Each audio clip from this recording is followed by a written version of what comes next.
Hello, हामी आज फेरि माछा मार्न आइरहेछौँ। साल्मोन माछा मार्न आइरहेछौँ।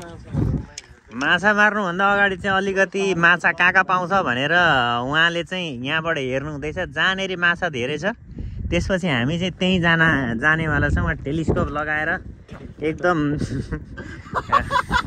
लगाएर हेर्नु हुँदैछ उहाँले। अलि डिप हेर न, तलबाट कहाँ माथि हेर, अलि मजाले हेर्नु कहाँ देखिन्छ कि देखिँदैन माछा।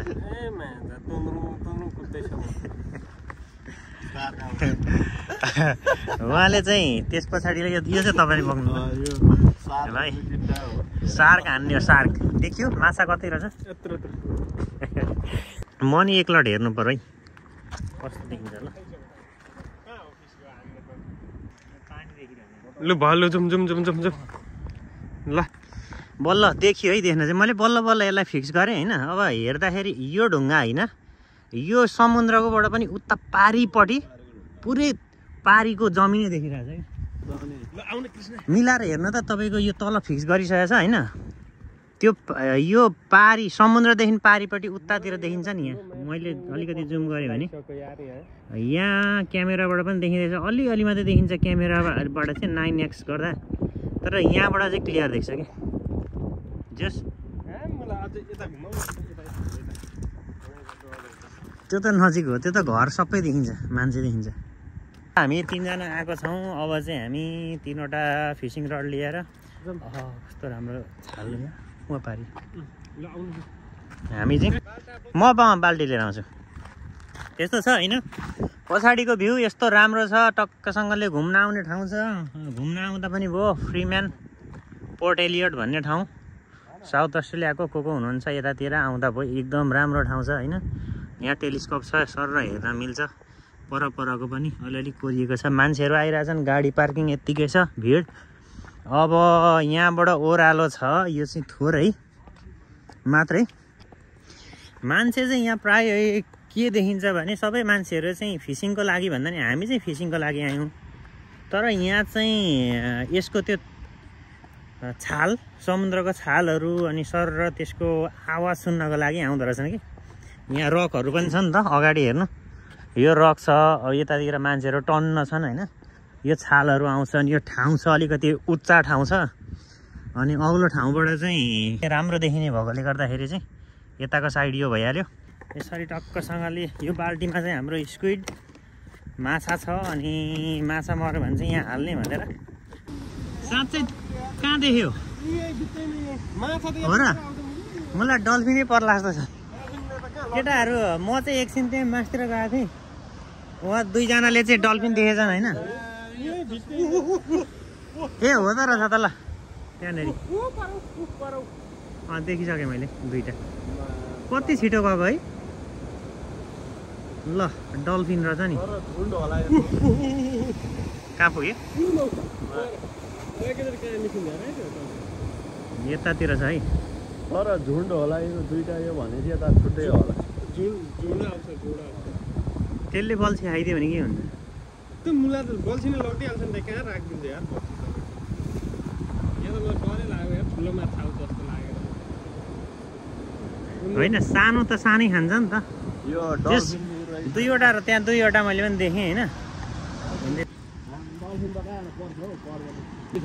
तिम्रो बल्छी सल्छी एउटा सिजर चाहिँ हातमा बोकिराख्ने।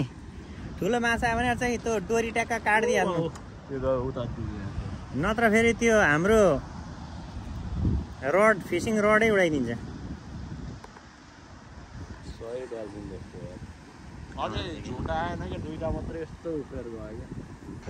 माछा हान्नु भनेको फेरि सिल आयो होइन त। घरि सिल देखिन्छ, घरि डल्फिन देखिन्छ। सानो सानो यत्रो माछा पनि पारेको थियो अस्ति चाहिँ हामीले होइन। छ होला, हुन्छ होला, निकाल्नै सकिँदैन क्या। यो पुरै हो, यसलाई उ नि गर्नु 2टा हान्दिने हो र। अनि हामीले स्क्विड पनि लिएर आएछौँ। यो स्क्विड लगाउने है। माथिबाट मान्छेहरू हेर्दैछन् अनि हामी चाहिँ यो अझै फिक्स गर्दैछौँ। राजेश चाहिँ अघि नै लगाएर हालिसक्यो, छेउमा आइरहेछ। हामीले चाहिँ यहाँ राखेको छौँ। यो राखेको कुराहरू चाहिँ उसले त्यहाँबाट हान्यो, म त्यहाँ हान्यो। म चाहिँ अलिकति उता पर जानु पऱ्यो, त्यहाँबाट हान्नु पऱ्यो म चाहिँ। किनकि ढुङ्गामा नअड्कियोस् भन्ने हो होइन। यो माछालाई चाहिँ यो स्क्विडलाई चाहिँ यसरी भित्र राखौँ होइन, यसले खाइदिन्छ नत्र। केटाहरू माछा मारिरहेछन् यहाँनिर। माछा चाहिँ परेछ छैन, मेरो यहाँनिर छ होइन। म चाहिँ अलिकति थोरै पर, मेरो एरिया चाहिँ यो एरियाबाट हान्नु पऱ्यो म चाहिँ। ठ्याक्कै छाल पनि फेरि यहीँ नजिकै आउँछ के, नजिकै आउँछ छाल पनि। त्यही भएर धेरै पछाडि पनि जान हुँदैन यहाँ तल। अलिक अब डर मान्नै पर्छ यस्तो ठाउँमा आइसकेपछि। यो साइड त छालै मात्रै आएर भएन यो ठाउँमा चाहिँ। अझै म चाहिँ त्यो पल्लो साइडमा जानुपर्ने हो। यो कुनामा हान्यो भने चाहिँ बरु अलिक नजिक छ त्यो साइडमा चाहिँ। त्यही भएर त्यो साइडमा जान्छु म चाहिँ। यही ढुङ्गा छ। रमाइलो गर्न आउने मात्रै जस्तो लागेको छ, यहाँ पर्छ जस्तो लागेको छैन। किनभने हाम्रो हुक जति सबै अड्के छ कि, अड्के गर्छ। त्यही भएर अब यस्तो ठाउँ छ है। ठाउँ चाहिँ एकदम ढुङ्गा छ होइन। ल अब चाहिँ म छेउमा आएँ है। यस्तो ठाउँ छ है, छेउमै आएँ आउनु चाहिँ।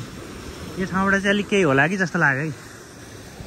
केटाहरू चाहिँ यो बडा पारिपट्टि छन्, म छु यहाँनिर। अब म हान्छु यहाँबाट, जे होस् के हुन्छ हेरौँ एकछिन। 20-25 मिनट जति यहाँ बस्छु। अब मैले चाहिँ यहाँबाट हानेँ। मेरो चाहिँ धेरै टाढा पनि पुगेको छैन, तर सिल चाहिँ उतैनिर कुदिरहेको छ। फेरि त्यहाँनिर देखाउँछु है त म। यो साइडमा चाहिँ फुत्त निस्किन्छ। अब यहाँ आइसक्यो। केटाहरू परतिरपट्टि छन्, तिनीहरूलाई मैले पनि यतातिर बोलाएको छु। अब यतातिर आउँछन् होला।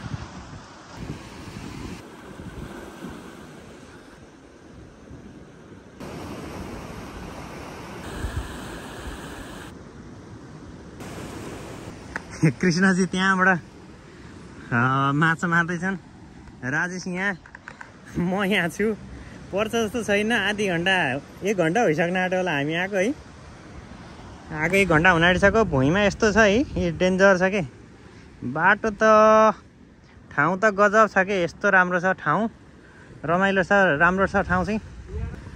हामीले जता हामीले बेट हालेको छौँ त्यतै सिल आइरहेछ कि। ओ त्यसले खाइदियो होला। ल यहाँ छ है, यत्तिकै कुदिरहेछ है। ओइ ओइ ओइ ओइ हल्ला गर्ने जाने जस्तो मात्रै छ अब चाहिँ।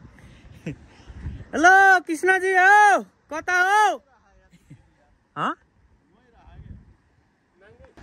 म सिल देखाएरै छाड्छु ल। नजिकै भएको सिल चाहिँ देखाएरै छाड्छु। हाम्रो चाहिँ यहाँ पर्न आँटेको छ, सालमन पर्न आँटेको छ होइन। यहाँ उता उ सालमन पारेर लत्किलो तानेको त होइन। परो परेन म विचार गर्छु है। ढुङ्गामा अड्के जस्तो छ। पनि एकछिनमा हल्लाउँछ अनि त्यसपछि आइहाल्छ। मेरो त्यहाँ छ होइन। अब यस्तै छ, हामी रमाइलो गर्दैछौँ। अलिक क्लियर देखेँ। कत्रा देखेँ त यार। खाइसक्यो होला है। ओ माछा छेउछेउमा आउँदो रहेछ कि साँच्चै भन्ने। परेन। यहाँनिर छ एउटा सिल, यहाँनिर।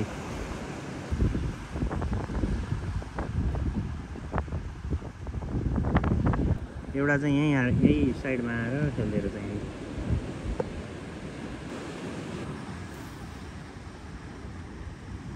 राजेशले हान्दैछन्। 1 घन्टा भइसक्यो, अहिलेसम्म परेको छैन। उहाँको पनि प्र्याक्टिस जारी छ एकदमसँगले होइन। म चाहिँ भिडियो बनाउने मात्रै यहाँ पछाडि बसेर।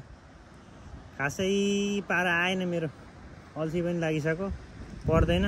सिलको फोटो खिच्दै बसिरहेको छु म चाहिँ, हेर्दै होइन। यहाँनिर अर्को सिल देखिरहेको छ, म देखाउँछु।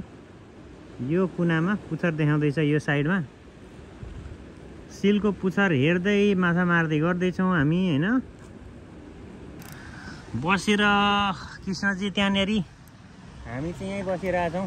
बसेर यो चाहिँ घाम भएर आज सनस्क्रिन पनि लगाएको छैन मैले, त्यही भएर चाहिँ मैले यत्तिकै लगाइरहेको छु, डढिन्छ भनेर। ऊ चाहिँ गोरो छ नि त, गोरो छ, उसलाई डढे पनि खासै समस्या भएन उसलाई चाहिँ। हाम्रो खासै पर्फर्मेन्स राम्रो देखिएन। अब यतिकै राखेको छ हल्लिरहेछ है यो उहाँहरू त परै क्या छालले हो क्या उहाँको प्र्याक्टिस जारी छ नि जारी छ मासतिर प्लेन उडिरहेछ कतातिर आकाशमा हामी तलको भ्यू अनि पारिपट्टि अघि टेलिस्कोपबाट हेरेको चाहिँ उता पारि योदेखि पनि उता अर्को एउटा सानो सिटी जस्तो देखिरहेछ त्यो देखाएको थियो हामीले यो पारिको छ्याङ्गै देखेको थियो टेलिस्कोपमा चाहिँ यहाँ सिल कुदिरहेछ है सिल ज्यामराज यहाँ छ है हामीसँग खेल्दै बसेको छ कहिले चराचुरुङ्गी आउँछन् कहिले मुसा छेउछेउमा आउँछ भने सिल पनि डराउँदैन यहाँको राजेशजी अनि कस्तो लागिरहेछ त आज ठिक लागेन कुन ठाउँ जाने हो त मजा भएन खासै हेर्न फेरि एकपल्ट हानौँ फेरि हानौँ होइन सबैलाई बोर लागिसक्यो कसैकोमा परेको छैन 3 जना छौँ हामी 3वटा बेड हालेको परेको छैन बरु मस्त यो खेलेको हेर्न पाइएको छ होइन यी सर खेलिरहेछ यसरी हेर त आहा दामी छ खेलिरहेछ यसलाई रमाइलो छ जिन्दगीमा हामीलाई त्यस्तै छ होइन हाइड्रेटेड पानी खाऊँ पानी 1 बोतल लिएर आएको छौँ बस्छु अब म यहाँ एकछिन नलाग्यो उसले अलि लामै छोडिदिएर राखिदिँदा हुन्छ बरु झ्याप्पै यो साइडमा बरु शीतल रहेछ पानी चाहिँ यहाँसम्म आउँछ भरे बेलुकाखेरि बेलुकातिर चाहिँ अलिक बढी पानी आउँछ यहाँ चाहिँ छाल आउँछ छेउमै छौँ छाल आउनु थाल्यो भने हामी निस्केर हिँड्छौँ यो मान्छेलाई हेर्दाखेरि चाहिँ ठ्याक्कै समुद्रको पानीमै बसेर त्यो फिसिङ गरेको जस्तो देखिन्छ देख्न चाहिँ यसरी हेर्दाखेरि चाहिँ यो किनभने स्टिप ओह्रालो भएर तर वास्तवमा चाहिँ यो मान्छे कस्तो छ भने यस्तो छ यहाँ माथिको ढुङ्गामा बसेर यो ढुङ्गा मुनि अर्को ढुङ्गा छ त्यसपछि मात्रै पानी छ त्यस्तो देखिँदो चाहिँ त्यस्तो रहेछ है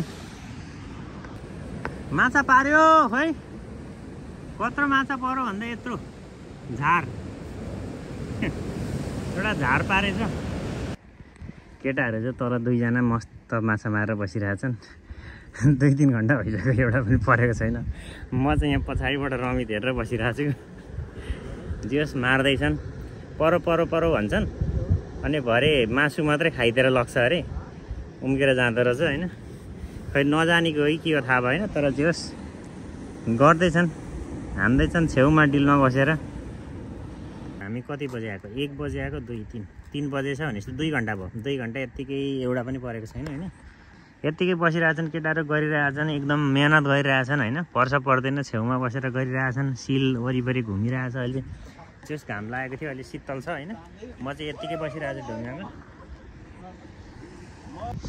ल अब आजलाई यति नै अब हामी चाहिँ लाग्यौँ माछा पनि परेन त्यत्तिकै खाली बाल्टी बोकेर लागिसक्यो केटाहरू यति नै हो अब रात पनि पर्न आँटिसक्यो घरतिर लाग्यो अब हामी केटाहरू यहाँ बाटो लागिसके खासै होइन एउटा पनि माछा मरेन त्यसपछि लाग्यो अब घर अब हामी लाग्छौँ घरतिर यति नै हो यतिखेरसम्म हेरिदिनु भएकोमा धेरै धेरै धन्यवाद thank you see you on next blog